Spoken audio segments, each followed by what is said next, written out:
អប្រយោជន៍អង្គុយនិយាយដើមគេធ្វើជាងធ្វើអីវាមិនបានការទេសត្រូវចង់ចូលមកចិនខ្ញុំក៏ say go away សំដីពួកអត់ប្រយោជន៍ខ្ញុំវិញខ្ញុំបោះចូលទៅលេសំខាន់ខ្ញុំប្រឹងរកលុយយកមកញាត់ ABA សំដីពួកអត់ប្រយោជន៍គេមិនសូវខ្វល់ទេទៅណាក៏មើលងាយទៅណាក៏ពេបជ្រាយព្រោះតែខ្ញុំគ្មានលុយព្រោះតែក្លឹងខ្លួនស្អុយចាប់ទុកជំដូចរយសម្រាប់យកធ្វើណុយអ្នកមែនទេ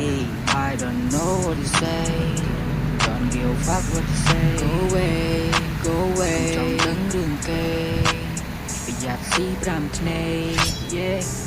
មកប្រាប់ថាកុំក៏សំដីអ្នកដតីព្រោះពួកវានិយាយតែចាំបំបាក់ស្មារតីបើគិតតែពីវានៅយើងមិនបានធ្វើអ្វីគួរត្រូវតែក្រោកឈរឈោងចាប់ក្តីស្រមៃបាត់នៅបណ្ដែតបណ្ដោយក៏នឹងធ្លាក់ដល់ដីព្រោះពួកវានេះគឺជាបិសាចតាមដាប្រឡ័យវាមិនចេះស្អីទេវាជាតែដើរនិយាយសំដីអប្រយោជន៍គូតែឃ្លាតដល់ដី go away go away